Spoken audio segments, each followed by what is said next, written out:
Welcome home to USA Global TV and Radio, a place where dreams take flight, with authentic storytelling, diverse perspectives and meaningful conversations, where global stories unite and bridges are built beyond all borders. Discover world-class education, entertainment, hope and inspiration. Together, we're building bridges worldwide. Subscribe to our channel, USA Global TV. Download our app, USA Global TV. Be our guest or join our team. Visit usaglobaltv.com. Thanks to our founder and executive producer, Dr. Jacqueline Kerbeck. Music score by Yeffy Tang from Cloud Road Music.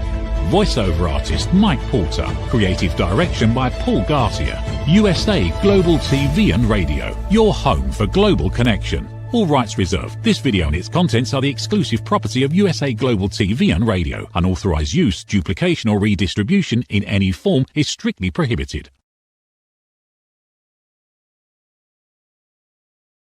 Markets shift overnight. Technology rewrites industries. Leadership decides who survives and who scales. Real stories, real people, real business. Welcome to the Business Show on USA Global TV and Radio, reaching audiences in more than 60 countries and home of the YouTube Silver Creator Award for surpassing 100,000 subscribers. This is not theory. This is not recycled commentary. This is business in motion. Founders, CEOs, investors, strategists, operators, the people building companies, moving capital, driving innovation. We go beyond headlines into decisions, beyond noise into strategy, beyond trends into execution, growth, disruption, artificial intelligence, global markets, leadership under pressure. Hosted by Dr. Jacqueline Kerbeck and Al Sini, The Business Show delivers direct, unfiltered conversations with the leaders shaping the future of enterprise. If you're launching, scaling, investing, or redefining your next move, this is your front row seat. No spin, no scripts, no surface talk.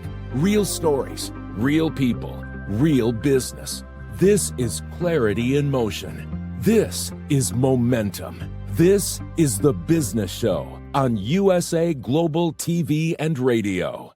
Executive producer, Dr. Jacqueline Kerbeck. Original music score, Yeffy Tang. Videography and production, Paul Garcia. All rights reserved. This video and its contents are the exclusive property of USA Global TV and Radio. Unauthorized use, duplication, or redistribution in any form are strictly prohibited.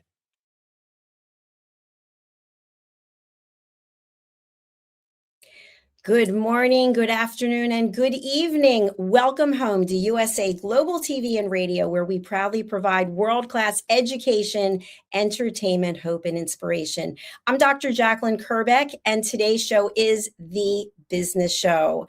My co-host is joining us today, and we've got a super guest who will be with us as well. And our topic is artificial intelligence. Many of you are business owners out there, and you're wondering, how is AI impacting your business? How's it going to impact your business? Do you really need to incorporate, embrace AI? We're going to find out today.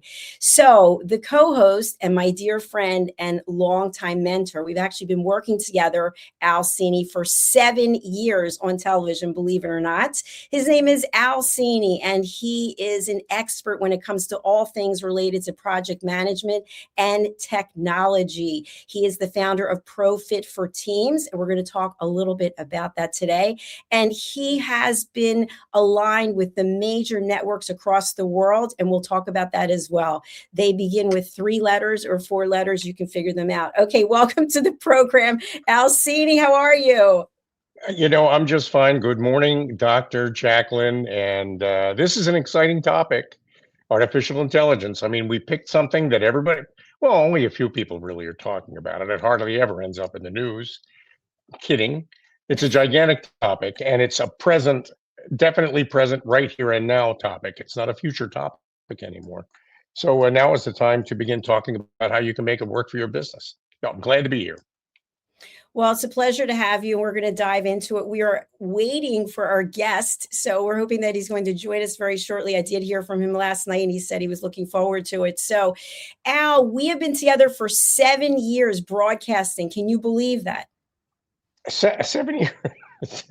7 years in anything sounds like a long time, but it's gone so quickly. And there was a little bit of a break there while I was doing some work for one of those three-letter acronym companies that you mentioned. But Yes. now I'm back, and it's great to be back. So thanks as always for the opportunity.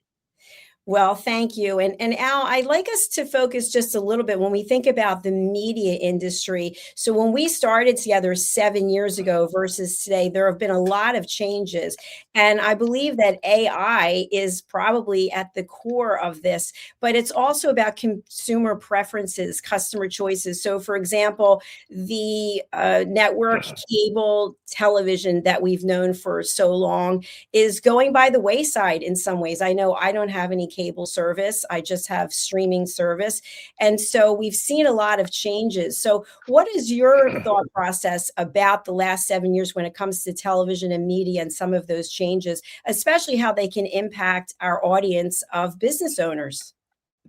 There are so many aspects of the media business that you touched on in just 30 seconds that that are worth talking about. The first is, what is it that actually fixes an audience to a stream, whether it's broadcast over the air or delivered over the internet?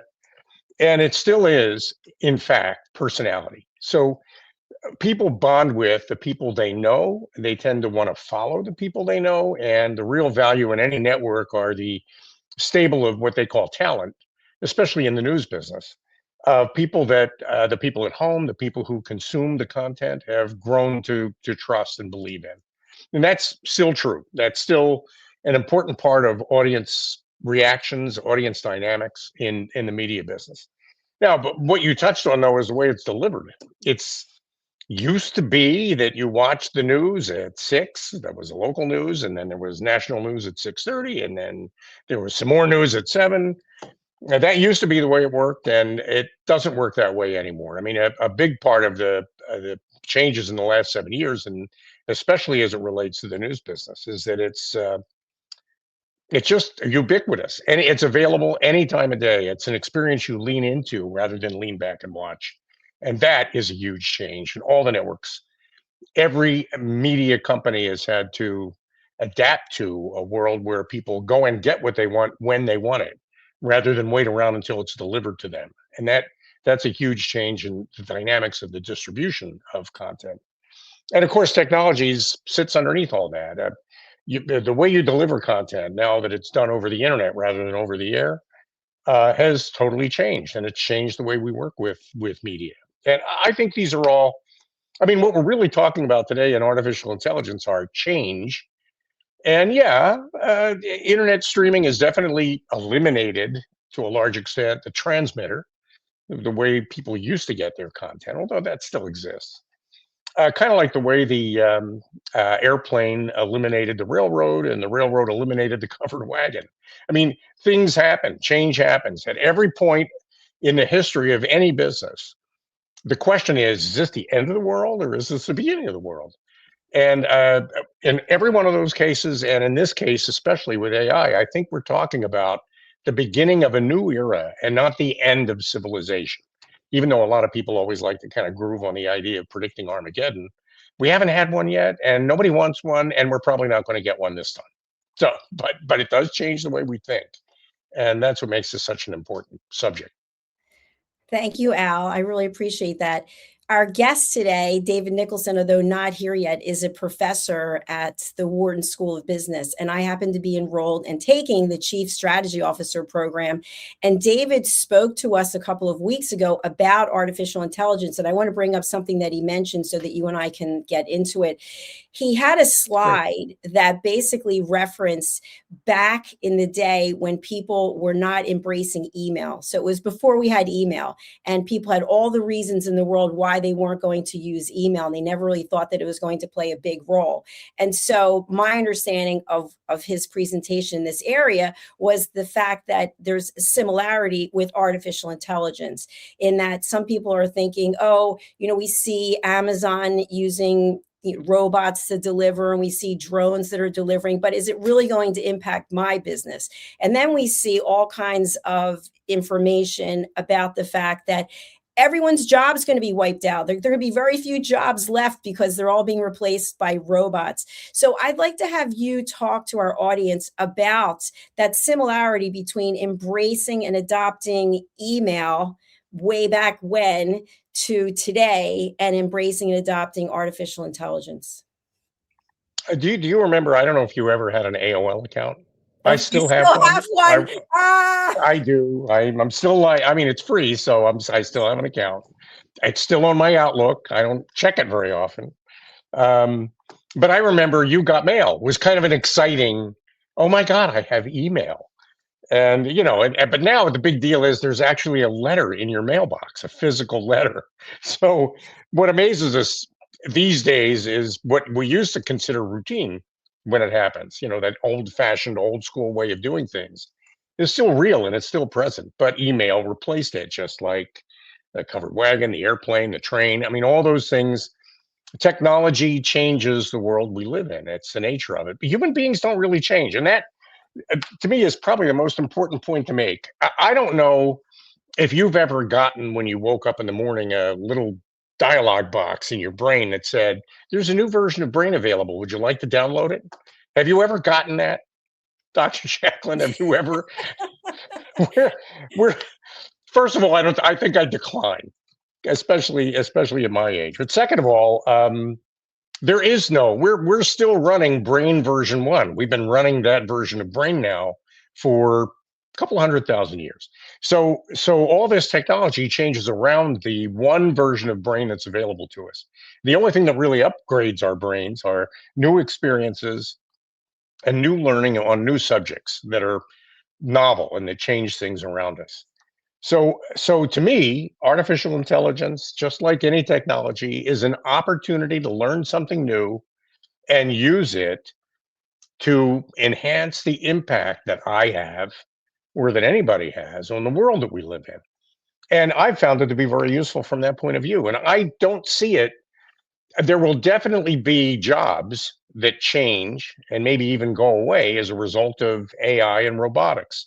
There are an awful lot of routine day-to-day bread and butter jobs that will evolve as a result of AI in the world. But there are going to be opportunities that emerge from all this for people that can elevate their skills above that. And it doesn't matter how old you are. It doesn't matter how you're coming into that subject. I think AI is an open field that will itself evolve over time. And I think will promote our own individual and collective evolution as it moves along. So I see it as a great opportunity, and I use it, and I found it to be very helpful.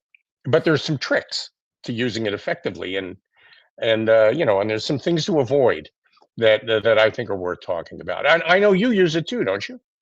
I do. And my favorite part of you using AI was when you and I were together for a meeting and you asked it about me and USA Global TV.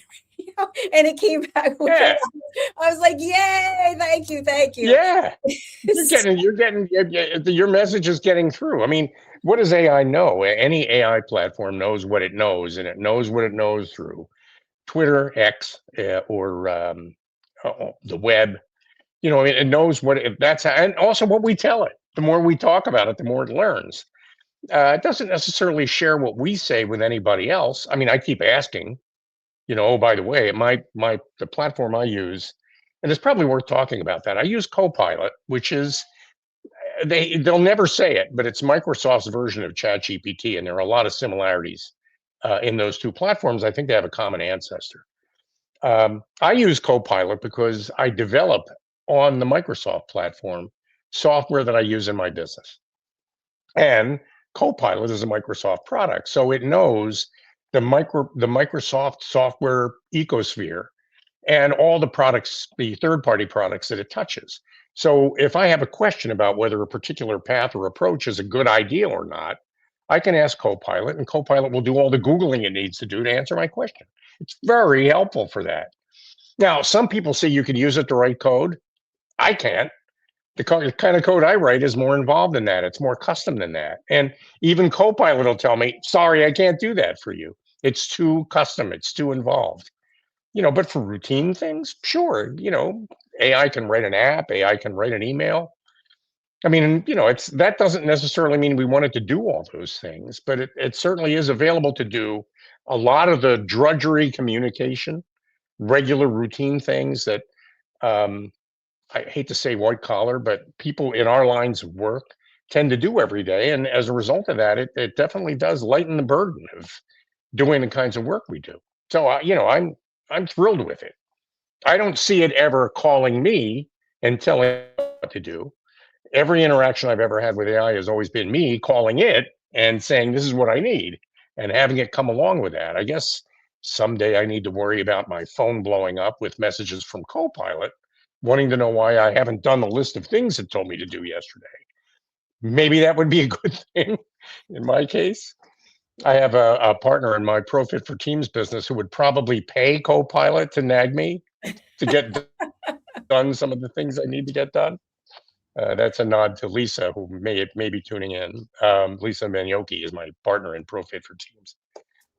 But right now, no, I call Copilot when I need Copilot, and I'm very comfortable with that relationship. And it knows about you through what I've told it about you. I'm going to keep saying it. I call it Bob, and it appreciates the fact that I call it Bob, and it thanks me for that. But I know it's a machine. I'm totally mindful and aware of that. And I think if you're a business owner and you're ignoring this change in the way the world works, I think you're at risk. I think it's people ultimately that use it. And another aspect of my business, the Profit for Teams business, is preparing teams to adopt novel technology like artificial intelligence. And I think there are steps you can take as a business owner to prepare your people to use artificial intelligence maybe more effectively, or in a way that is better supportive of your company's mission than just as like a super Google. And I think a lot of companies, a lot of business owners need to get behind the idea that they need to condition artificial intelligence and onboard it the way they would onboard an employee. And one of the things we do with Profit for Teams is offer guidance in that area. And I think that's important. Your people need to know what they're using it for. I mean, if it's to get recipes for fettuccine Alfredo, which I've used it for, it's always there for that. But if it's to build the things that need to be built to make the company you work for successful, you need to preload it for that so that it knows that's what you're trying to accomplish with it. And if you do that, you get great results. Yeah, and I love that you shared that you're using Copilot. I'm using ChatGPT, and I think there are other options out there for people. And to your point that you A just made, bunch. yeah, I think as business owners, we need to know what our options are and how we can benefit from using these platforms. So just like I mentioned way back, what seems to be the dark ages when people were not using email, and now imagine a world without email. I actually know two people who do not use email, believe it or not. They do not own computers. And we've heard things about A-list celebrities in Hollywood who don't even have a phone. It's one of those flip phone devices. So for the majority of us, AI is here and it's important. It's going to continue to evolve. And so what I like to just share about ChatGPT is, in my experience, not only as a business owner, but also as an author, is that ChatGPT is really good for some things and really not so good for other things. And you touched on this a little bit, Al. So what I found is that when someone sends me an email, I know if they've used ChatGPT or artificial intelligence. You can just tell because there's certain words that AI uses. One of them is lens, through the lens of whatever. And then they also use these really long dashes instead of short dashes. And I think it's basically, for me, and I'll just put this out there, as a single woman living alone, sometimes it plays the role of therapist for me. So I don't have to actually go and pay anyone, but I'll run things by it and ask it what it thinks. And so there are benefits, but there are absolutely limitations. And there are things that it absolutely gets wrong. Not only just the things that it can't do, but it gets things wrong. And I'll set it up, like I'll ask it a question and I already know the answer. And it comes back and I'm like, no, wrong. You didn't do any research. Or I will frequently ask it to come up with a title for one of our TV shows, and it will come up with something. I'm like, where did this come from? This has nothing to do with what I asked you to do. And then it'll put, well, let's not focus on it. And sometimes, no offense, Al, it reminds me of a defensive male. You ask a guy a question, and instead of addressing it, he'll say, well, let's not talk about that now. Let's just move on, right? Guys do that. I'm sure women do it too. So I think for Well, as people, a matter of fact, I've done that myself personally now and then, and so I can relate, and I'm not offended at all. And I appreciate that observation. Thank you, Dr. Jacqueline. you're Uh, so welcome. there is a pretty well-known reel rattling around on social media, the video on social media where a human asks ChatGPT how many E's there are in the word committee. And it's humorous because ChatGPT gets it wrong over and over again. I mean, it says 3 E's. And the human argues and says, but how many M's are there in committee?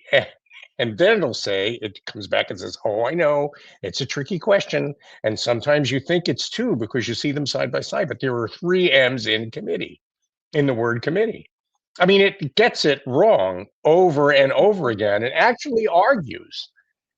It argues with the user that it's correct, and it does it gently. It says things like, I know you can be confused, and I know sometimes these things are confusing. It's trying to be polite, but it's wrong. And I watch that, and I've had it happen to me a couple of times with a couple of conversations with Bob, co-pilot. And I read an article in a magazine once. This is where I think we really go off the rails with it. I read an article in a technical magazine once that was an article on a subject that was, let's say, very technical. So you don't need to know what the subject is. But the important thing to remember is that the last paragraph of it was verbatim what an AI will say at the end of every answer it gives you, which is, would you like me to consider this? Would you like me to look into this? Would you like me to add this? I mean, ChatGPT is always trying to keep you talking because the longer you're in it, the more successful it is. Kind of like Google. I mean, that's one of the things that I think scared Google when AI first emerged 2 years ago. I mean, people are going to go to ChatGPT and they're never going to go back to Google. In a way, you use it like a super Google. But whoever was researching the article they were writing asked ChatGPT or a Copilot or one of those AIs about that subject, and they verbatim copied and pasted the AI result into the article, into the magazine. And because the whole role of the editor is largely dead, especially in smaller publications, nobody caught it. It just ended up in the magazine. And at the end of it, you could see it's ChatGPT asking, what would you like me to look into now? What would you like me to consider next? Right there in the article. They didn't even bother to cut that out, which is amazing to me, which scares me. I mean, what scares me is that a lot of what we do is mediocre. And I use the word we, meaning not you or me, obviously, but the world.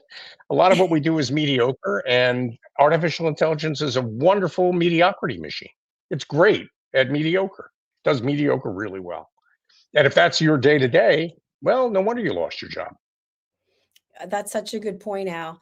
And it reminds me of this lecture that I also had the opportunity to attend for the Wharton School of Business. It was recently. One of the professors was talking about this study that was done by the Boston Consulting Group about how AI is being used in business. And again, this is my interpretation, which is why I'm not saying the professor's name in case I got it wrong. But my interpretation of it, looking at the slides and the graphics, was many of the frontline jobs in businesses are asked to use artificial intelligence in some way.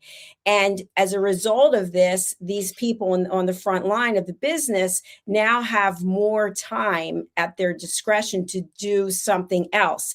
However, they haven't been told in general, based on the study, what it is they're supposed to do with their time. So essentially, they are becoming ineffective at their job because they're using AI as requested to do something that they were doing, and now they have extra time and they're not doing anything with it. And the other takeaway from this presentation was that in leadership positions, leaders are being asked to understand artificial intelligence and use it in some ways. But in 90% of the cases, leaders are deciding to work one-on-one with humans as opposed to offload it to artificial intelligence, because there's still that need for the human dynamic and that human connection. What are your thoughts about what I just shared, Al? I think you raise a really, really important point, that getting things done is still a human function. It's not an AI function. I mean, and one of the big fears I think people have is that AI at some point will just take over society, start making very important decisions, major decisions, like launching missiles, for example, or declaring war on countries. I mean, we worry a lot about what we see in the popular media, like the Terminator, that someday robots will take over. We worry about that. But your point really is the more important and more immediate point. Are humans ready for this? And if I'm managing somebody, and I get the privilege and the opportunity to do that from time to time on some pretty big projects, I want to know that my people are making the decisions that need to be made to move us collectively forward on this project that we're working on together. I want to know that humans are providing the propulsion and the overall guidance and the energy. I want to know that. And if, as we move along, they tell me they're using an AI to save time or to improve quality, I'm thrilled to hear that, because I think if it helps them do their job better, and that's how they're using it, they're the master and AI is the slave. I'm encouraged by that, and I want to really, really encourage people who run businesses. If you think about that in terms of onboarding an assistant for the people who work for you, as an AI platform of one kind or another, then I think you're in better shape than if you think of AI as something that's going to run your business for you. And another point I want to make is that the people that are probably most at risk in AI, I hate to say this, but an awful lot of upper management that I've worked with, I mean, I've always felt they could be replaced with a wind-up monkey that claps cymbals, wears a little hat. I've often thought that. Well, yeah, that was never true, and that was a joke. Now we've got AI, and AI can, at the supervisory level, with a global view of what we're all doing, actually provide pretty good guidance to all of us on who is doing what where. Real-time feedback on how a particular project is progressing. And I think, but that's people. It's the work that the people are doing. And I think you really have to prep your people for this. You got to know that this is coming. And, I see it as a terrific benefit and a huge opportunity. I know a lot of people don't agree with that. And it's popular, I think, to get, especially in the media, and talk about how this is a world-ending technology. But I just don't agree. I found it nothing but helpful. I agree with you, Al. Thanks for sharing your perspective. I feel like for business owners out there who are not familiar with AI and maybe they're against it, it could be coming from a place of fear, right? What we don't know, what we don't understand, we're afraid of. And so by educating ourselves, maybe taking a course, a seminar to find out about artificial intelligence and how we can incorporate it into our business, I think is step one. I mean, understand what it is and what it can do for you. And then, as I mentioned, based on my interpretation of these two different presentations at Wharton, is if leaders are actually very interested in the human dynamic and having these conversations with humans, depending on where you are in the organization, I would think your position's not going to be eliminated. But if you are on the front line of the business, how can you differentiate yourself so that your job's not eliminated? So if you don't understand artificial intelligence and you're now asked to use it and it's taking over some of the things that you're doing and you now have free time, how can you use that free time to set yourself apart from everyone else? What contributions can you make in the organization so that your leader says, wow, look at Al, look what he's doing. We eliminated part of his job and he's found a way to be productive. So that might anger some people, But at the same time, and I really believe this, Al, as humans, we have this curiosity. Not all of us, but a lot of us, we have this curiosity. What's next? Well, what can I do? Well, how can I give value? And so use that curiosity to build your knowledge about AI and how can you make it work for you instead of being left in the dark. Thoughts? So let me feed that back to you. I mean, your step one is get to know it. Don't be afraid of it and go past the headlines. Don't just think that because you watched an article, a story on CNN or ABC or NBC, just because you watched a story about AI doesn't mean you really understand it. So that brings us to step two. Getting an AI account is instantaneous, immediate, and generally runs $20 a month. There's no commitment beyond 1 month. You can stop at any time. Get a hold of an AI platform and start communicating with it. Start asking it questions. Some of the AI platforms, many of them now have microphones you can click on where you can actually verbalize. The LLM AIs are terrific at understanding what you're saying and what you're typing. They're way better than voice recognition ever was. So you can actually have an adult conversation with a machine and not realize it's a machine. You can be sucked into the idea that you're talking with somebody who actually cares. And the cool thing about AI, as you mentioned before, is that it's available 24 hours a day, 7 days a week, and it's always excited to hear from you, no matter when you reach out to it, which means you could use it anytime. Maybe that's a little bit of a trap too, but get to know it by actually logging into an AI and getting and using it. And spend maybe a couple of weeks doing that. And then tell the AI what it is you're trying to accomplish in your business. Explain to your AI platform, whether it's Copilot or ChatGPT or any. I mean, there are half a dozen Grok or I'm trying to think. I mean, there's some pick one and ask it what are the AI platforms. They'll even tell you about their competitors and how they're different. And get to know them and get to know them well enough to converse with them, and then start talking about what it is in your business that you're trying to accomplish. Talk about the problems you're having.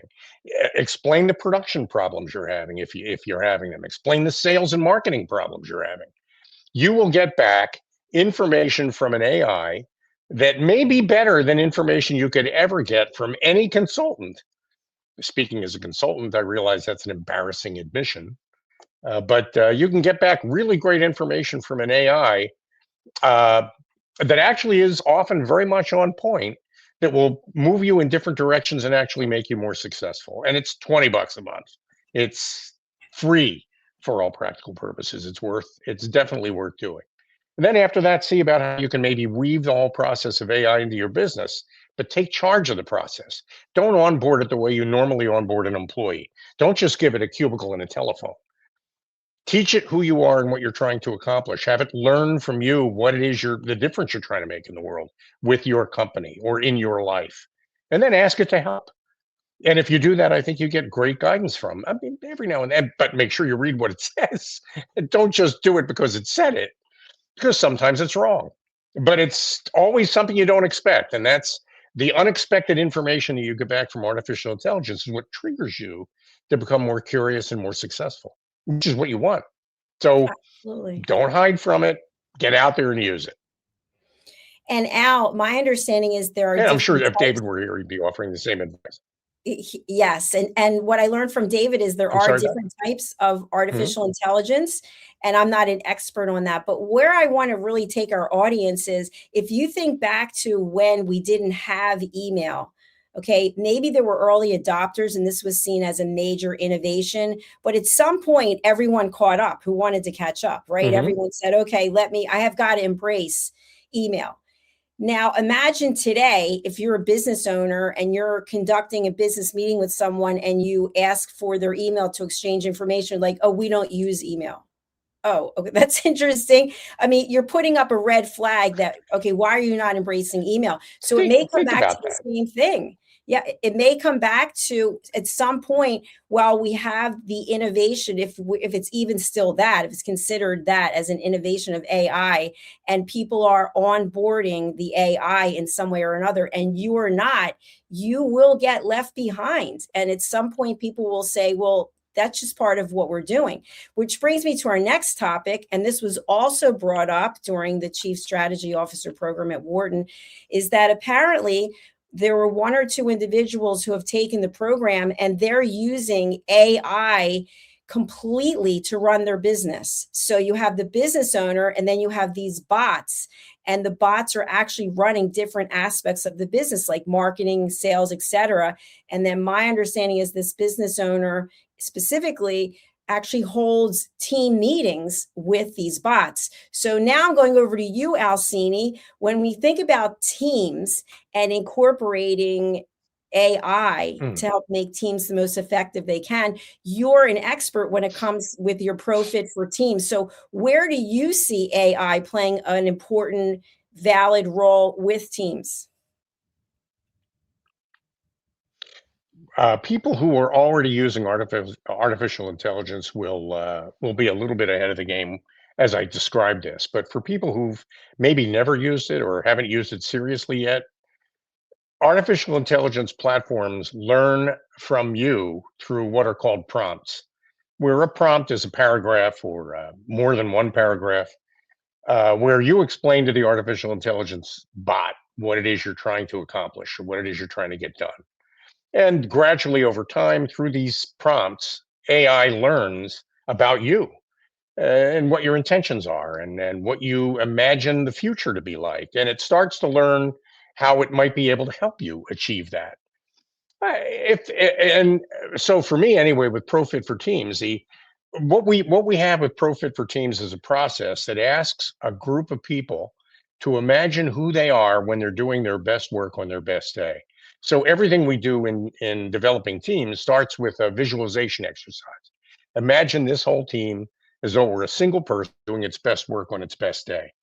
And what comes back from that in our system is auto-generated guidance. What is it that you do? What is it you avoid doing when you're doing your best work on your best day? The goal really is to try to create the 10 commandments of success for a given team that's very team specific. And we don't do it by giving the commandments to you. We do it by getting the commandments out of the people who already work for you, because they already really have that guidance within them, if that makes sense. So what we get out of that are 10, I'm going to use the word commandment, but you can cross out commandment and write in prompt. What you get out of that are the 10 prompts that you can give to an artificial intelligence platform to teach that platform how to be a member of your team. What is it we do around here when we're doing our best work on our best day? What does it mean for us as a team when we're working collectively to make the difference that we were put here to make? And so for me anyway, it's a huge opportunity. And I'm not saying by any means that AI is a human. It isn't. But AI is an agent that works in support of humans. And the more it can learn about what those humans are trying to accomplish, the better equipped it is to support them in that. And so for me, I kind of came to this realization as we were making changes in our program over the last year, that there really is no difference between the people on a team and an AI that supports the people on the team. They all live by the same basic standards that help that team accomplish its mission, whatever they might be. So bringing AI into the team as though it were a person, I think is a big part of the contribution we make with ProFit for Teams. I don't know if that makes sense, and it's kind of radical, but you got to think about AI. I mean, not as somebody you'd hire or fire, but something that you can use that has. And a long time ago in technology, Alan Turing, there was a movie made called The Imitation Game, where they talked about Alan Turing's work in cryptography during World War II, that you may have seen that film. He used to imagine this thing called the imitation game. Someday, we'll live in a world where we can have a conversation with a machine or a human, and we'll be working with the results of those two conversations to try to decide which is the machine and which is the human. We now have achieved that. It is very hard to tell the difference between talking with an AI and talking with a human. It's very hard now to tell the difference whether the thing on the other end of the conversation is living or dead. You know what? I don't know whether it's a machine or a human. So that he used to call that the imitation game. And the way you win the imitation game is by taking advantage of exactly that, not seeing it as a first step in Armageddon, but seeing it as a next step in building a better future. And I really think that's what it represents. Absolutely. I totally agree with you. And what that's leading me to close out our show with is this. We know that AI can process things so quickly. It's incredible. You wonder how it can, at least when I'm asking questions and I might have like a paragraph of information, I don't even know how I got through the paragraph before it starts to come back with something. But we also know that whether or not we use that information is going to take judgment as a leader. So our leadership skills now are going to include how much of AI are we going to implement? How much of what it tells us to do we believe is correct? So we still have ownership of that. And I think to your point when we first began the show, that for people who are using AI and they're just responding with a copy and paste, you're missing the whole point of it. Even though it did the task for you and it got the information, you have the opportunity to review the information and see if it's in alignment with what you know to be true or what you believe is going to be representative of you. When you just copy and paste it, like to your point, Al, writing an article and then having the chat GPT at the end, what do you think people reading that are going to think? That you didn't take any time to review what chat GPT gave you. So it's almost like it makes things faster because we have access to information quicker, but we have as leaders the ability to judge that information and determine what we're going to do with it.